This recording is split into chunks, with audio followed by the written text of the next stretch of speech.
Hello everyone. तो last class में हम कर रहे थे ड्रेनेज सिस्टम ऑफ इंडिया और इसमें हमने हमारी हिमालय की जो नदियाँ हैं वो कवर कर ली थी और हमारी पेनिसुलर रिवर्स हैं वो चली हुई हैं, ठीक है। और पेनिसुलर रिवर में भी हमने नर्मदा नदी तक कवर कर लिया था। आगे है हमारा ताप्ती बेसिन या ताप्ती नदी तंत्र बोल सकते हैं हम इसको, ठीक है। तो और तापी भी बोल सकते हैं, ठीक है। ताप्ती और तापी एक ही बात है, तापी बेसिन। अब ये जो नदी है ये भी पश्चिम की तरफ फ्लो करती है और अरब सागर में जाके गिरती है। जिस तरह से हमारी नर्मदा नदी रिफ्ट वैली में से बहती है, रिफ्ट वैली का मतलब क्या होता है, जहाँ पे ज़मीन नीचे बैठ जाती है, ज़मीन नीचे दसक जाती है और उस दसके हुए हिस्से में से नदी बहती है, तो हम बोलते हैं उस हिस्से को बोलते हैं हम रिफ्ट वैली। क्या बोलते हैं? रिफ्ट वैली, ठीक है। तो इसी जिस तरह से नर्मदा रिफ्ट वैली में से फ्लो करती है वैसे ही हमारी तापी नदी भी रिफ्ट वैली में से फ्लो करती है।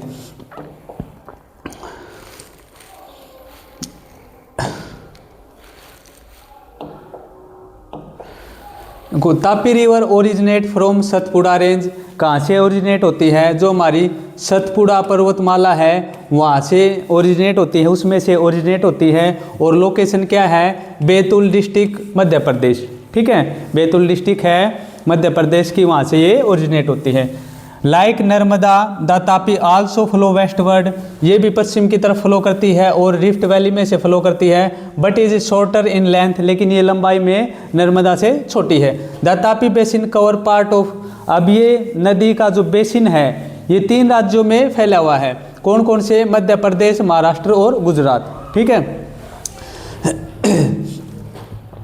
The coastal plains between the western Ghat and Arabian sea are very narrow, so the river flowing here are short and swift. देखो जो हमारे पश्चिमी घाट हैं और जो हमारा समुद्री तट है उसके बीच में जो हमारे समुद्री मैदान है वो बहुत ही छोटे हैं, ठीक है, बहुत ही बीड़े बीड़े हैं। तो उसकी वजह से क्या होता है, अब जब मैदान वो छोटे छोटे हैं तो नदी वहाँ से फ्लो करेगी तो उसकी लेंथ भी कम होगी, तो उधर क्या है, इसकी लेंथ कम है। Some important west flowing river beside Tapi are. देखो ये कुछ और नदियाँ हैं जो कि पश्चिम की तरफ बहती हैं और अरब सागर में गिरती हैं। कौन कौन सी है ये? Sabarmati flow through Rajasthan and Gujarat. कहाँ से बहती है? राजस्थान और गुजरात से। दूसरी है माही नदी, ये मध्य प्रदेश, राजस्थान और गुजरात से बहती है। तीसरी है भारत पूजा, ये कहाँ पे बहती है? मेनली ये केरल के अंदर बहती है। और पेरियार नदी, ठीक है। पेरियार नदी हमने पढ़ा है केरल की ये जो मुख्य नदियाँ हैं उनमें से एक है, ठीक है। और इसके ये providing water for irrigation and hydroelectric project. इस पेरियार नदी के ऊपर क्या है? हाइड्रोइलेक्ट्रिक प्रोजेक्ट भी बने हुए हैं जहाँ पे इलेक्ट्रिसिटी जनरेट होती है।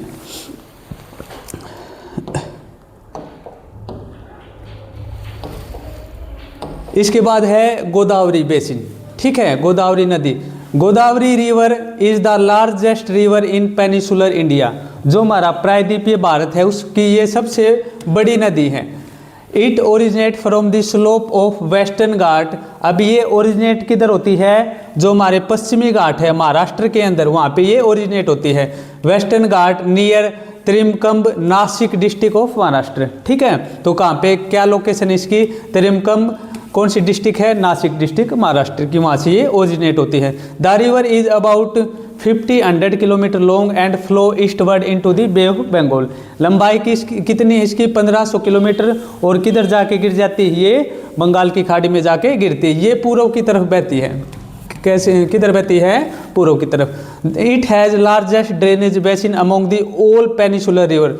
जो हमारी प्रायद्वीपीय नदियाँ हैं उनमें से सबसे बड़ा इसका क्या है? बेसिन है, ठीक है। बेसिन मतलब ये छोटी छोटी नदियाँ आके मिल रही हैं और ये जो पूरा एरिया है ये हमारा बेसिन बन जाता है, ठीक है। The basin cover parts of Maharashtra. इसका बेसिन कहाँ पे फैला हुआ है? लगभग 50% है वो महाराष्ट्र में फैला हुआ है, मध्य प्रदेश में फैला हुआ है और उड़ीसा एंड आंध्र प्रदेश, ठीक है। ये कितनी डिस्ट्रिक्ट होगी हमारी? 1, 2, 3 और 4 डिस्ट्रिक्ट में इसका बेसिन फैला हुआ है। Important tributaries of Godavari include. अब इसकी जो सहायक नदियां हैं कौन कौन सी हैं? देखो यहाँ पे सिर्फ इंपॉर्टेंट सहायक नदियां मिलेंगी आपको। एनसीईआरटी में क्या है? बहुत ज़्यादा डिटेल्स में नहीं मिलती, यहाँ पे सिर्फ जो इम्पोर्टेंट है वो है। कौन कौन सी है इम्पोर्टेंट इसकी सहायक नदियाँ? पूर्णा, वर्धा, प्राणहिता, मांजरा, वैनगंगा और पैनगंगा। ठीक है, बहुत बार एग्जाम्स में ये पूछे जाते हैं कि भाई वैनगंगा किसकी सहायक नदी है या पैनगंगा किसकी सहायक नदी है। देखो एक बात का ध्यान रखना, बहुत सारी नदियां हैं, सहायक नदियां भी बहुत सारी छोटी छोटी। अब एग्जाम में जो क्वेश्चन पूछे जाते हैं वो जनरली वहाँ से पूछे जाते हैं जो नदी हमारी न्यूज़ में चली होती है। ठीक है, वहाँ से एग्जाम क्वेश्चन पूछे जाने के चांसेस ज़्यादा रहते हैं, और जो प्रीवियस एग्जाम्स में जो क्वेश्चन पूछे जाते हैं जहाँ से, वहाँ से भी प्रोबेबिलिटी ज़्यादा बनी रहती है। ठीक है, among these Pranhita, Manjra and Wainganga are the largest tributary. ठीक है, ये जितनी सहायक नदियाँ हैं इनमें से जो बड़ी सहायक नदियाँ हैं प्राणहिता, मांजरा और वैनगंगा, ये बड़ी सहायक नदियाँ हैं। किसकी हैं? गोदावरी की। Because of its size, length and importance of Godavari is often called दक्षिणी गंगा। ठीक है, क्या बोलते हैं इसको? गोदावरी को हम दक्षिणी गंगा भी बोलते हैं। ठीक है,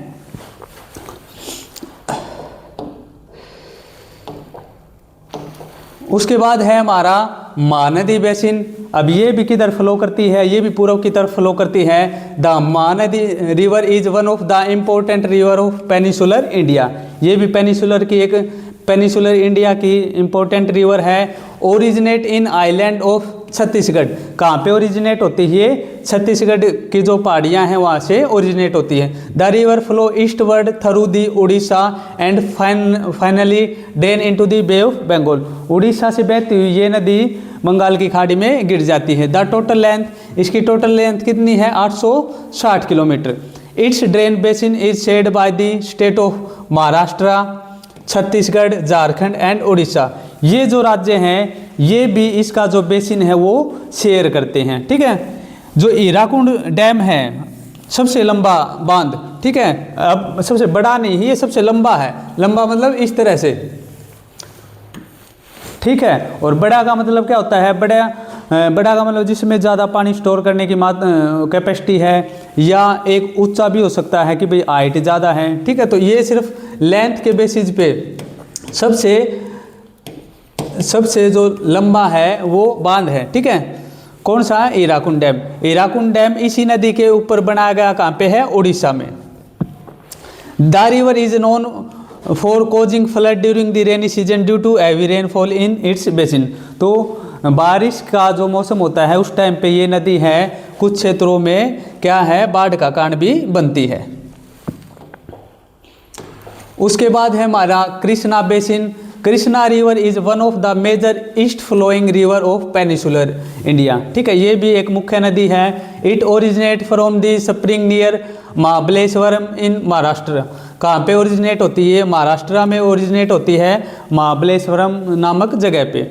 the river flow for about 1400 kilometre before draining into the bay of Bengal. ठीक है, तो ये कितनी लंबाई कवर करती है या इसकी लेंथ कितनी है? 1400 किलोमीटर। और कहाँ पे गिरती है? ये भी बे ऑफ बंगाल में। इट मेन्स ट्रिब्यूटरी आर, अब इसकी जो मुख्य सहायक नदियाँ हैं कौन कौन सी है? तुंगभद्रा, कोयना, घाटप्रभा, मूसी एंड भीमा। ठीक है, ये इसकी मुख्य सहायक नदियाँ हैं। Krishna basin is shared by the state of Maharashtra. अब इसका जो बेसिन है कहाँ कहाँ पे फैला हुआ है? महाराष्ट्र में, कर्नाटक में और आंध्र प्रदेश में। ठीक है, several important dams are reserve such as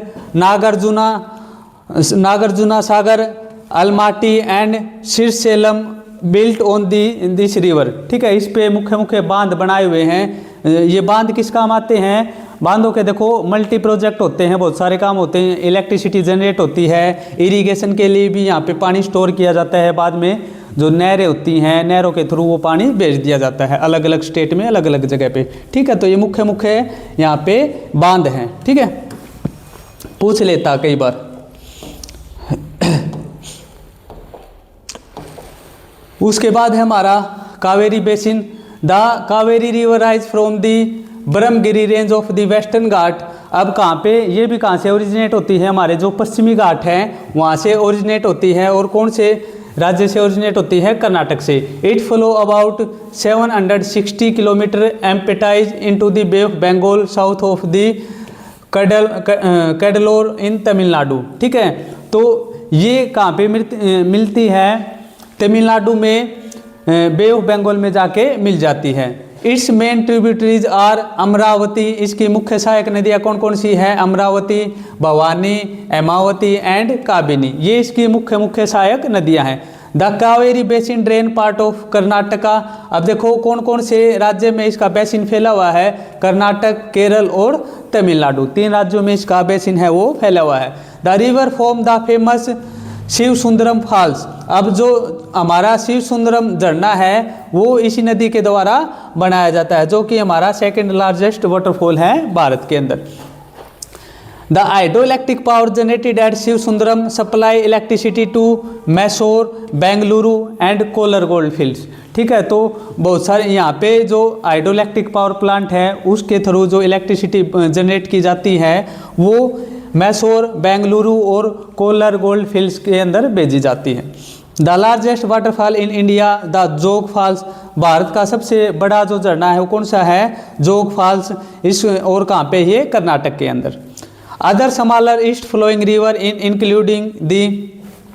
अब और छोटी छोटी नदियाँ हैं जैसे कि दामोदर, ब्राह्मणी, बैतरानी एंड सुबर्णरेखा। ये भी किधर फ्लो करती हैं? ये भी बे ऑफ बंगाल में जाके गिरती है। Although 71% of the Earth's surface is covered with water, 97% is salty, only 3% is fresh water, and 3/4 of the is locked in ice। देखो क्या कहता है कि हमारा अर्थ का 71% है जो वाटर से कवर है, फिर भी 97% है वो साल्टी वाटर है और 3% है जो पीने का पानी है, फ्रेश वाटर है। ठीक है, तो देखो आपने बहुत बार ये सुना होगा कि भाई 97% है हमारा 71% है पृथ्वी का वो पानी से घिरा हुआ है। ऐसा नहीं है। देखो ये हमारी पृथ्वी है और ये है इसकी रेडियस है 6400 किलोमीटर। ठीक है, तो जब इसका वॉल्यूम निकालेंगे तो वॉल्यूम इसका पूरी अर्थ का वॉल्यूम आ जाएगा हमारा। ठीक है, लेकिन जो हमारा पानी है इस पूरे वॉल्यूम के 71% पे नहीं फैला हुआ है। पानी सिर्फ कहाँ पे है? ये जो हमारी सरफेस से ऊपर देखो इतना हिस्सा जो हमारा ये ऊपर वाला जो पार्ट है सरफेस,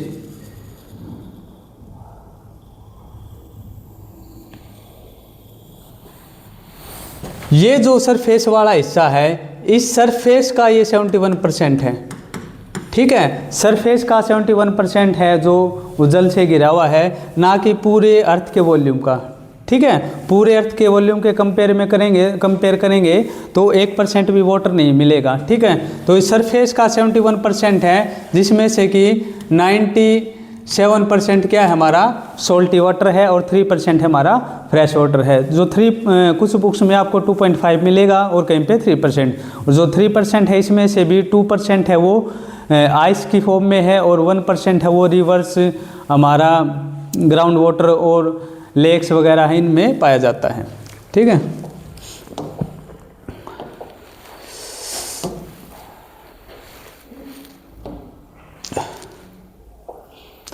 अब देखो लेक कैन बी नेचुरल और आर्टिफिशियल। ठीक है, यहाँ तक हमारी जो रिवर्स है एनसीईआरटी के अकॉर्डिंग कंप्लीट हो गई हैं। अब लेक्स कौन सी होती हैं? जो चारों तरफ से ज़मीन से घिरी होती हैं। ठीक है, ऐसी वाटर बॉडी जो चारों तरफ से ज़मीन से घिरी होती है उसको लेक बोलते हैं। ये लेक हमारी नेचुरल भी हो सकती है और मानव निर्मित भी हो सकती है। Natural lake are formed by glacier. जो नेचुरल लेक होती हैं वो किसके द्वारा बनाई जाती हैं? ग्लेशियर के द्वारा फॉर्म हो सकती हैं, रिवर के द्वारा, हवा के द्वारा, या टेक्टोनिक एक्टिविटी होती हैं। जो हमारी टेक्टोनिक प्लेटें होती हैं उनके टकराने से उनके कारण भी क्या है झीलों का निर्माण हो जाता है। Artificial lake are created by dams. अब जैसे कोई डैम है, अब इसके पीछे भी हम क्या बना लेते हैं? लेक बना लेते हैं, तो उसको क्या बोलते हैं? Artificial lake. ठीक है, artificial lakes are created by dams such as Guru Govind सागर। गुरु गोविंद सागर है जो ये एक ऐसी झील है, ये हमारी आर्टिफिशियल लेक है। ठीक है, मानव निर्मित झील है। ठीक है, कहाँ पे? ये भाखड़ा नंगल जो डैम हमारा उसके ऊपर। Lake are important because of they, ये किस लिए इम्पोर्टेंट है? स्टोर वाटर स्टोर करते हैं, and control floods during heavy range, ठीक है, जब ज़्यादा बारिश होती है उस टाइम पे ये बाढ़ को कंट्रोल करती हैं। Maintain river flow during dry season, जो ड्राई सीजन होते हैं उस टाइम पे नदियों के फ्लो को मेंटेन रखती हैं। हेल्प इन पावर जनरेशन, बहुत बार क्या होता है, ये जैसे अभी हमने पढ़ा कि भाखड़ा नांगल डैम है, उसमें हमने झील बना रखी है, आर्टिफिशियल झील, वहाँ पे क्या होती है, इलेक्ट्रिसिटी प्रोड्यूस होती है। Moderate climate and support aquatic life, ठीक है, क्लाइमेट को ये मॉडरेट रखती हैं और एक्वाटिक लाइफ को सपोर्ट करती हैं, और टूरिज्म को भी प्रोमोट करती हैं, ठीक है। सम लेक आर सीजनल, कुछ लेक हमारी सीजनल है, जैसे Sambhar lake in Rajasthan, a salt water lake used for salt production, ये हमारी एक क्या है, नमकीन झील है, ठीक है, कहाँ पे है ये? सांबर लेक राजस्थान के अंदर।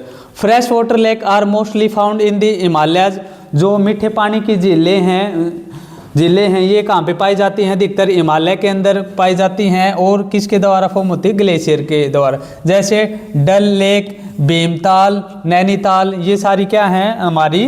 लोकटक झील, बेरा पानी, वुलर लेक, ये सारी की सारी क्या हैं? हमारी फ्रेश वाटर की झीलें हैं, ठीक है।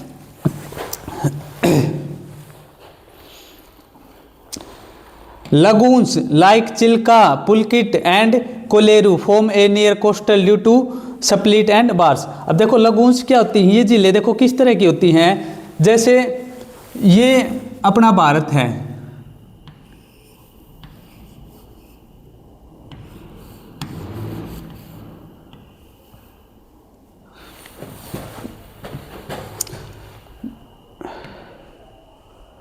को मैं थोड़ा सा ऐसे बना के दिखा देता हूँ आपको। अब देखो ये जो इधर वाला हिस्सा है ये थोड़ा सा अंदर गया हुआ है, ठीक है, तो जो ये बाउंड्री हमारी एक जैसी तो होती नहीं, टेढ़ी मेढ़ी होती है, इस तरह से टेढ़ी मेढ़ी होती है, ठीक है, तो यहाँ से ये टेढ़ी मेढ़ी है, तो समुद्र का पानी है इस वाले हिस्से में यहाँ पे चला जाएगा, तो यहाँ पे समुद्र के पानी के कारण क्या है? एक झील का निर्माण हो जाता है। तो समुद्र इस तरह की झीलें बनाता है, उनको हम क्या बोलते हैं? लगून्स बोलते हैं। क्या बोलते हैं उनको? लगून्स। तो चिल्का झील है वो भी क्या है? लगून का एग्जाम्पल है। पुलकिट, कोलेरू, ये सारी की सारी झीलें क्या हैं? ये लगून का एग्जाम्पल हैं, ठीक है।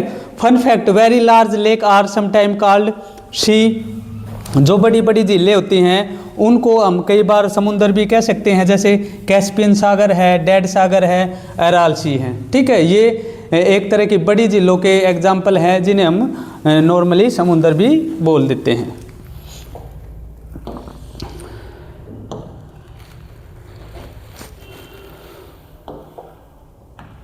अब देखो role of rivers in the economy, economy में किसी भी देश की अर्थव्यवस्था में नदियों का क्या रोल है? River have always been very important for human life. देखो क्योंकि जो हमारी सभ्यताओं की शुरुआत है वो भी किसके किनारों पे हुई है? नदियों के किनारे पे, और जो जीवन की शुरुआत है वो भी कहाँ पे हुई है? जल में हुई है।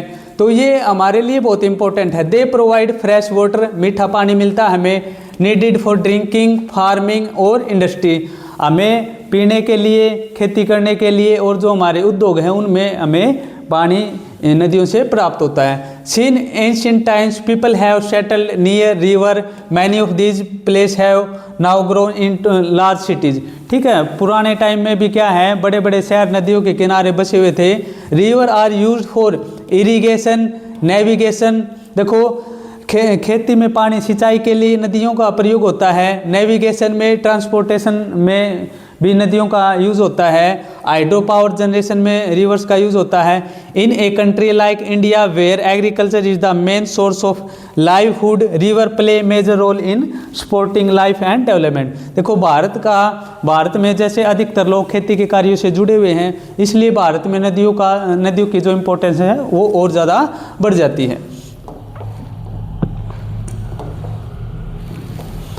रिवर पोल्यूशन, अब देखो नदियों में बहुत सारा पोल्यूशन भी फैला होता है, क्योंकि नदियों के किनारे हैं, इंडस्ट्री वगैरह बना दी जाती हैं, और भी अलग अलग कारण होते हैं जिनसे कि नदी हमारी पोल्यूशन हो जाते हैं, नदी में पोल्यूशन फैल जाता है। और सरकार क्या टाइम पे प्रोजेक्ट चलाती है नदियों को साफ़ करने का, फिर भी कुछ नदियाँ मतलब साफ़ नहीं हो पाती। River are vital sources of fresh water but their quality is getting worse due to the human activities. ठीक है, नदियों का जो पानी है, जो मानव की जो गतिविधियां हैं उनके कारण क्या है, अब ये खराब होता जा रहा है। Growing population, industries, farming increase the demand of river water and reduce its volume. ठीक है, जैसे पॉपुलेशन बढ़ने के कारण, इंडस्ट्री बढ़ने के कारण नदियां हैं प्रदूषित होती जा रही हैं। ठीक है, at the same time untreated sewage, factory waste and farm chemicals flow into river polluting them। ठीक है, जो हमारे सीवेज होते हैं, फैक्ट्री का वेस्टेज होता है, केमिकल्स होता है, ये नदियों में छोड़ दिया जाता है, जिसके कारण क्या होता है, नदियाँ हमारी पोल्यूटेड हो जाती है। This pollution make the water unsafe for drinking, farming and aquatic life. ये सब खेती के लिए भी खतरनाक हो जाता है। ये हमारा जो प्रदूषित पानी जल होता है, ये खेती के लिए भी खतरनाक होता है। जो जलीय जीव होते हैं, मछलियाँ होती हैं, उनके लिए भी खतरनाक होता है। River have a self cleaning ability meaning they can naturally clean pollutant if there enough flow. ठीक है, देखो क्या कहता है कि नदियां हैं अपने आप साफ होने की, उनके अंदर क्या होती है, कैपेबिलिटी होती है। जैसे पानी बहेगा, पानी बहने के साथ क्या होता है, पोल्यूशन नीचे, जो पोल्यूशन है वो नीचे बैठ जाता है और नदियाँ साफ़ हो जाती हैं। लेकिन वो उसकी एक लिमिट होती है, ये नहीं कि भाई हम ज़्यादा पोल्यूशन उसके अंदर छोड़ते रहें, वेस्टेज वगैरह उसमें छोड़ते रहें, उसका फ्लो है वो कम है। ठीक है, अगर फ्लो कम है, वेस्टेज ज़्यादा उसमें चला जाएगा तो साफ़ नहीं हो पाएगी। अगर फ्लो ज़्यादा है, पानी ज़्यादा है, वेस्टेज कम छोड़ा है, तो क्या है, वो साफ़ हो जाएगी अपने आप। For example, Ganga river could once clean itself within 20 kilometre of a city but now rising urbanisation and industrial waste have made it highly polluted. ठीक है, गंगा नदी का एग्जाम्पल ले लेते हैं हम। जैसे जहाँ से ओरिजिनेट होती है वहाँ पे तो देखो एक बैक्टोफेज नाम का बैक्टीरिया पाया जाता है। वायरस वो क्या करता है, वो बैक्टीरिया को खा जाता है। ठीक है, जैसे हम ख़राब पानी ले जाके वहाँ पे डालेंगे तो उसको, उसके में जो बैक्टीरिया है उसको खा जाएगा, उसको साफ़ कर देगा। ठीक है, तो एक तो ये रीज़न। दूसरा रीज़न क्या है, फ्लो के कारण भी नदियाँ हैं अपने आप साफ़ हो जाती हैं। ठीक है, लेकिन बहुत ज़्यादा नदियों के किनारे बड़े बड़े शहर हैं, इंडस्ट्री बहुत ज़्यादा बनी हुई हैं, इसके कारण क्या है, ये साफ़ नहीं हो पा रही। Polluted river water cause disease like cholera, typhoid, skin infection and harms fish and plants. ठीक है, जो हमारा पोल्यूटेड पानी होता है उससे बहुत सारी हमें बीमारियां हो जाती है। और एक्वाटिक लाइफ होती है, जो हमारी मछलियां होती है, जलीय जंतु होते हैं, उनके लिए भी ये खतरनाक होती हैं। अब देखो, नेशनल रिवर कंजर्वेशन प्लान। ठीक है, ये क्या है, नदियों को बचाने का एक प्लान है। ठीक है, सरकार टाइम टाइम पे प्रोजेक्ट चलाती रहती है। तो Ganga action plan was started in 1985 to clean the Ganga. ठीक है, ये प्लान कब स्टार्ट किया गया था, 1985 में, और किसके लिए, गंगा को साफ करने के लिए। Later in 1995 it was expanded to other river and rename the national river conservation plan. और बाद में क्या हुआ, 1995 में इस प्लान का नाम बदल दिया और इस प्लान का नाम क्या कर दिया, नेशनल रिवर कंजर्वेशन प्लान। और अब ये सिर्फ गंगा को साफ करने के लिए नहीं बनाया गया, ये प्लान क्या है, बाकी जो नदियां हैं उनको भी, उनकी सफाई का अभियान भी इसमें स्टार्ट कर दिया गया। It main aim are to reduce pollution. इसका मुख्य मकसद क्या है, पोल्यूशन को कम करना, वाटर क्वालिटी को बढ़ाना एंड प्रोजेक्ट रिवर्स। ठीक है, under this plan the government build sewage treatment plant, stop wastage dumping and spread awareness about keeping river clean. ठीक है, अलग अलग सरकारें लोगों को जागरूक करती हैं। ठीक है, सीवेज सिस्टम को सुधारती है और इस तरह के प्लांट्स लगाने की, नदियों के किनारे लगाने की कोशिश करती है कि जो अपने आप क्या करें, नदी को साफ कर दे। The NRCP work to make India's river clean, safe and healthy for people and nature. ठीक है, ये काम कर रहा है नदी, ये जो हमारा प्रोजेक्ट है नदियों को साफ करने के लिए काम कर रहे हैं। ठीक है, तो ये हमारा 9th क्लास का जो NCERT का 3rd चैप्टर था, ड्रेनेज सिस्टम इन इंडिया, ये हमारा कंप्लीट हो गया है थ्योरी इसकी। अब इसके जो क्वेश्चन रहते हैं वो हम अगली क्लासों में डिस्कस करेंगे। Thank you.